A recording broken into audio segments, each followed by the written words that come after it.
धरणांमधून पाणी पुरवठा केला जातो। या सर्व धरणांमध्ये आता पाणी जे आहे तर ते जवळपास 98% भरलेलं आहे आणि त्यामुळे खडकवासला धरणातून आता म्हणजे 12 वाजता जवळपास 22,000 क्युसेक्सने पाणी सोडण्यात आलेलं आहे।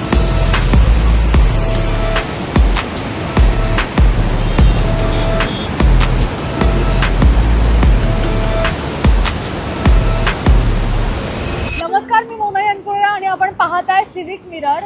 खरं तर पुणे शहराला ज्या धरणांमधून पाणी पुरवठा केला जातो या सर्व धरणांमध्ये आता पाणी जे आहे तर ते जवळपास 98% भरलेलं आहे आणि त्यामुळे खडकवासला धरणातून आता म्हणजे 12 वाजता जवळपास 22,000 क्युसेक्सने पाणी सोडण्यात आलेलं आहे। मी आता खडकवासला धरणात जवळ आहे, तिकडे आपण पाहू शकतो की 22,000 क्युसेक्सने पाणी आता सध्या सोडलं गेलेलं आहे आणि आतापर्यंत म्हणजे पावसाळा सुरू झाल्यापासूनचा हा सर्वात जास्त क्युसेक्सने पाणी या आजच्या दिवशी सोडण्यात आलेला आहे आणि काही वेळानंतर हा जो पाण्याचा फ्लो आहे तर तो साधारण 30,000 क्युसेक्सने सुद्धा सोडला जाण्याची शक्यता वर्तवण्यात आलेली आहे। एकूणच या संपूर्ण पार्श्वभूमीवर आता मुठा नदीमध्ये हे सगळं पाणी जे आहे तर ते जाते आणि अर्थातच त्यामुळे हे सगळा पाण्याचा प्रवाह जो आहे तो शहरातील विविध पुलांवरून सुद्धा होत असतो। त्यामुळे सर्व पुण्यातले जे पूल आहेत ते सुद्धा आता हळूहळू पाण्याखाली जायला सुरुवात झालेली आहे। त्यामुळे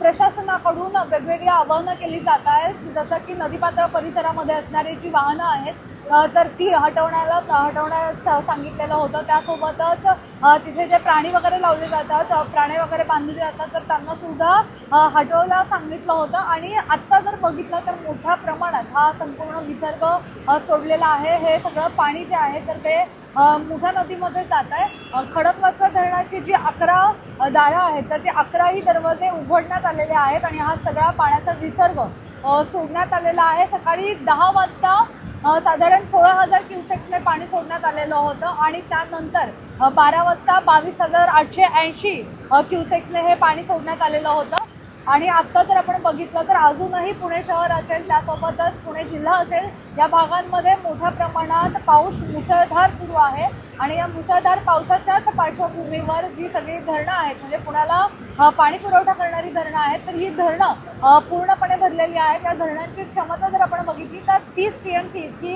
या धरणांची क्षमता आहे आणि त्यामुळे आतापर्यंत ही जर धरणं बघितली तर साधारण 28 TMC ही धरणं भरलेली आहेत म्हणजे जवळपास 100% भरण्यासाठी अगदी काही TMC बाकी आहे आणि त्यामुळे हा सगळा पाणी पुरवठा जो आहे पाण्याचा जो फ्लो आहे तर तो आता सोडण्यात आलेला आहे।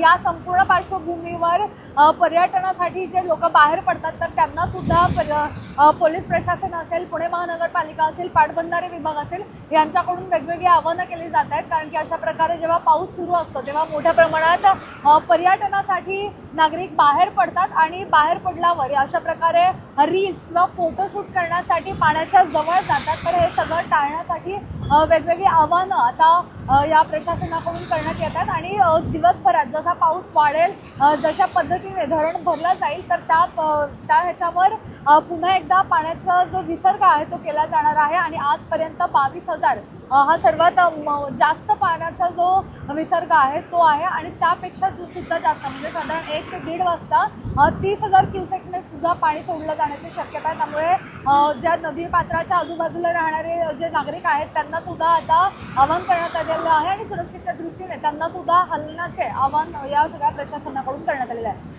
कॅमेरा पर्सन अजय गांगुर्डेसह मी मोना यांकुळे, सिविक मिरर, पुणे।